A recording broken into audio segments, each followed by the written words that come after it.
So listen to this. 46 matches, 15 goals, 140 million euros.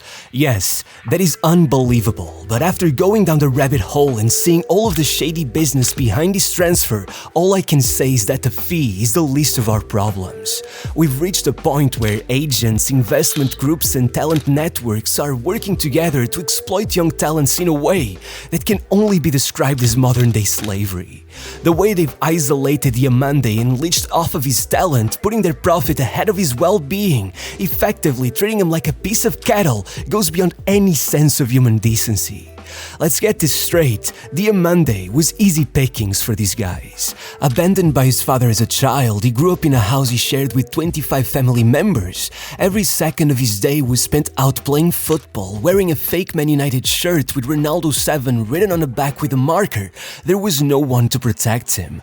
The only person he could rely on was his younger sister, who idolized him so much. She'd follow him wherever he went, play acting as his agent, telling everyone that Mbappe is good, but my brother is way better. And she may have had a point, because at only 10 years old they found him. A man named Boubacar Bamba took the kid 100 kilometers away to an academy he owned, and without a male figure in his life, once Bamba took a special liking for Diomande, even bringing him into his own house over the summer holidays while the rest of the kids went back to their families, inevitably he became like a father to him. But it would soon become clear this wasn't all done with the kid's best interests in mind. Only 15 years old and already balling out for Ghana's under-17s, Diomande was now spotted by Rainbow Sports Global, a massive African talent network funded by Blue Crow, an American multi-club investment group. And their proposal for Bamba was simple. Sign Diomande off to us, we'll get him a pre-contract with Leganes, by the way, a club they would soon own, and in the meantime, since he can't legally join the club, we'll take him to America and make sure you get rewarded for it. Now, what was the problem with this? It wasn't Bamba's to sign off to anyone. Not only did he not have any rights over Diomande, the kid was underage. If there was anyone they should be talking to, it was his parents. As Diomande himself would eventually admit in an interview, I don't know why they chose to send me to the US. I was young, I couldn't make decisions myself, so other people made them for me. I was simply told to go, so that's what I did. I wasn't aware of anything, the connections, the contracts with this person or that person. Yeah, still, regardless of the implications, this was a huge opportunity.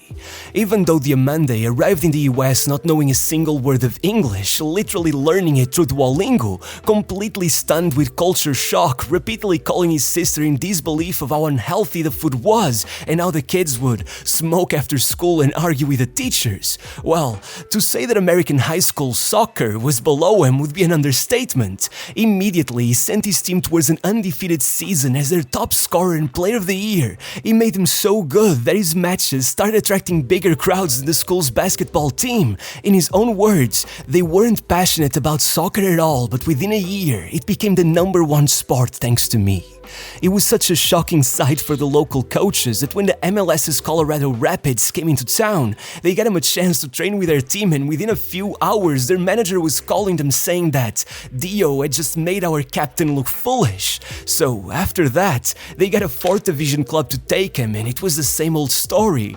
Dio was so good, the manager began playing him at wingback, supposedly because the sooner we get the ball to him the better, because when he had it, no one could really stop him. And as archaic as it sounds, it worked. Dio scored in all 6 rounds of the playoffs, getting both of their goals in the final to lead them to their first ever title. And it should have been no wonder, because by then, it was only a year away from playing in the Bundesliga, though his journey there would once again be anything but straightforward. You see, the question everyone always asks is, how come no MLS club signed him? And Diomande's answer is that it was just not the ambition of the people who were looking after me. In fact, he had already traveled all over Europe on trial after trial. He had even met up with Pochettino at Chelsea and taken part in a training session at Crystal Palace, getting complimented by Eze and Olise. It was clear the kid was phenomenal, yet they kept telling him there had been no offers. As he wrote in a letter to his sister. Nobody would sign me. Even the B teams in the MLS didn't want me, and I didn't even know why. They never gave me a reason. Until one day, my visa was up, my dream was over. They sent me back to Africa, and we cried together. I shouldn't have to tell you how sketchy this all sounds. The reality was that as it became clear just how much money would be involved in this kid's future, all the leeches started fighting over who had the right to what percentage of the money. The likes of Nottingham Forest and Olympiacos all had medical examinations and traveling arrangements sorted, having closed the deal with one of these entities, yet every time one of them would come out of the woodwork to stop the transfer until eventually the whole situation got so messy that Blue Crow completely destroyed their partnership with Rainbow, went behind their backs, and convinced Diomande to come to Leganes with the help of Bamba, who according to Roman Molina not only took substantial commissions but received a percentage of Diomande's salary without Diomande fully understanding what was happening. And the strangeness doesn't end there. Once in Spain, Diomande was sent into their 5th Division B team despite earning a salary well above the average, which is rather interesting considering the player himself admitted to living in the club's facilities because he could not afford an apartment.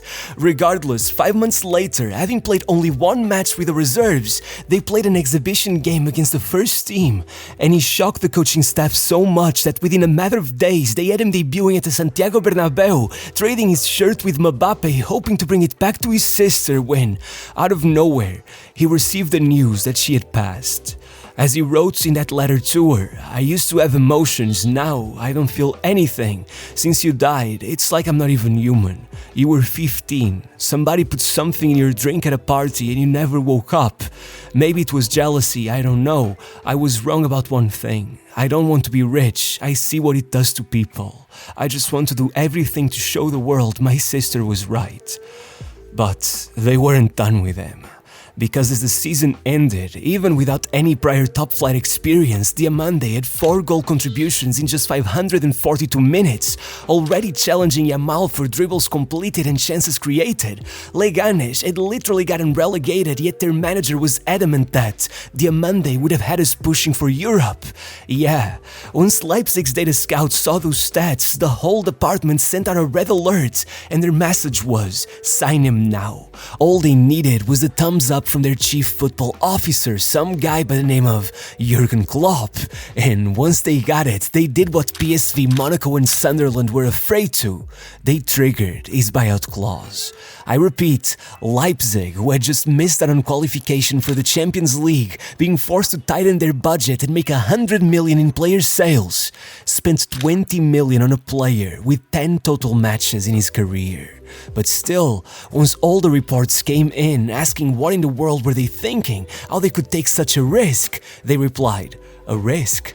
This is an opportunity, insisting that they believe they could double or triple that Diomande could be worth 100 million within a couple of years.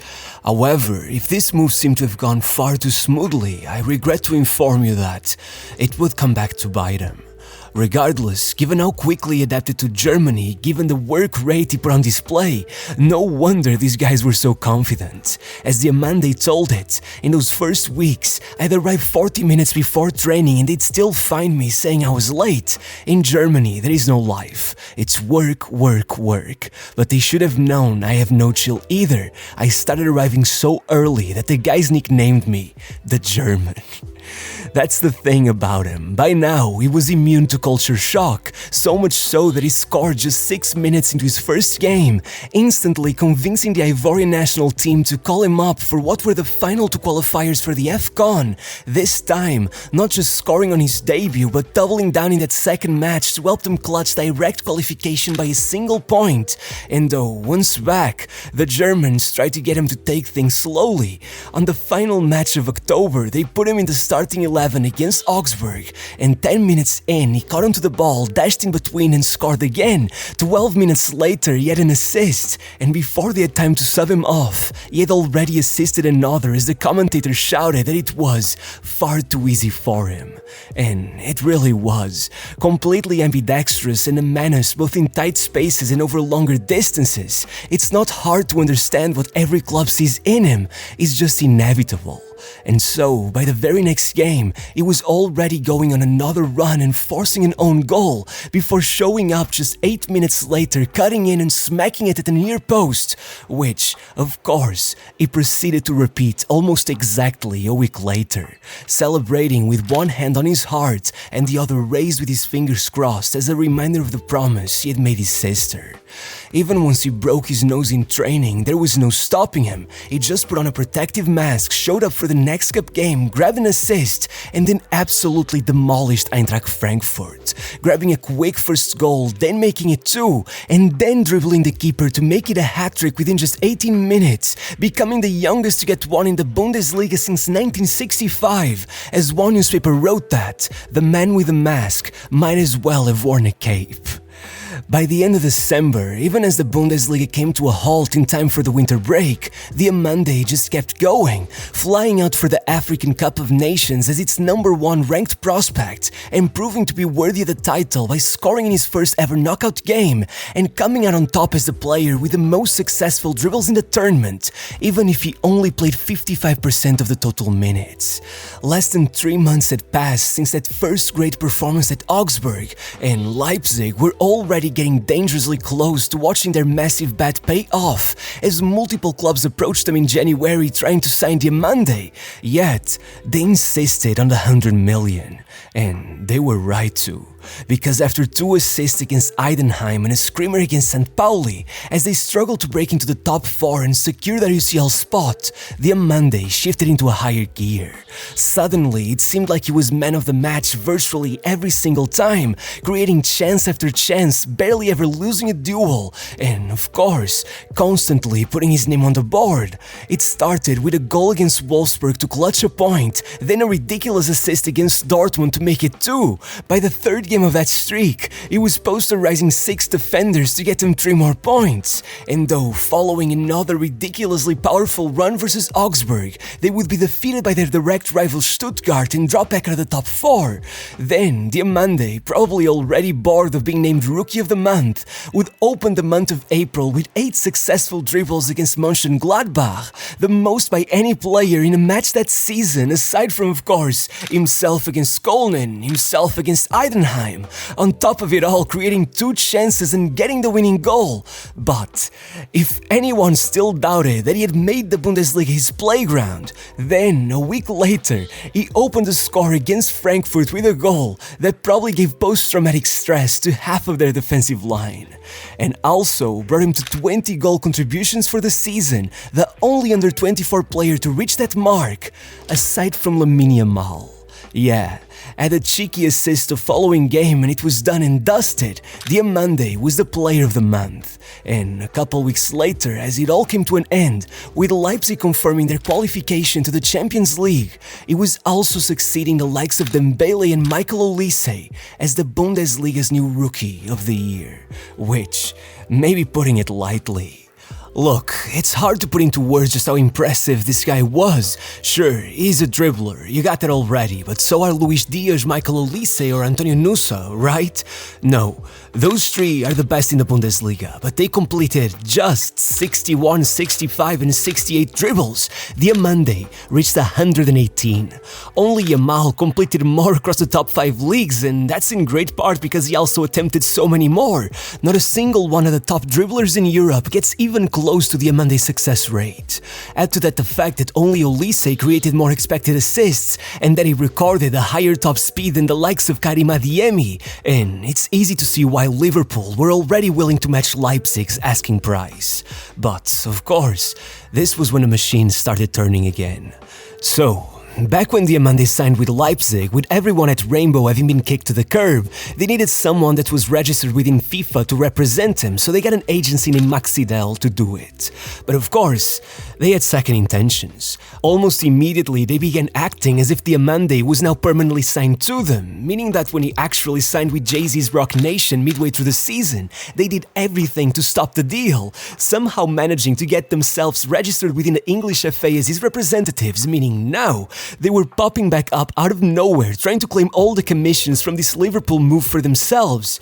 Between those two, Blue Crow, Rainbow and Bamba, there were now 5 different entities trying to siphon money from this transfer. So, naturally, the first decision was to put aside any Premier League moves in order to take Maxi Del out of the equation, which allowed PSG to take the lead, but only temporarily, because then the World Cup started.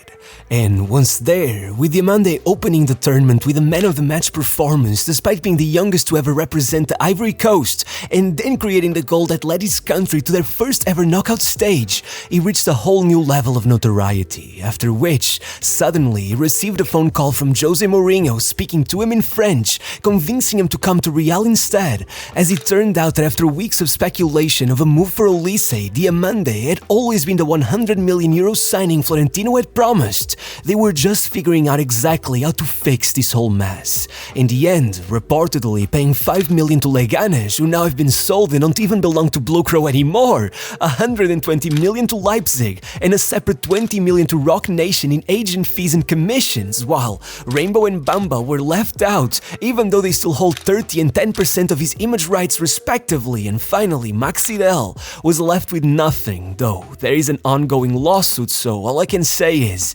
good luck to Diomande.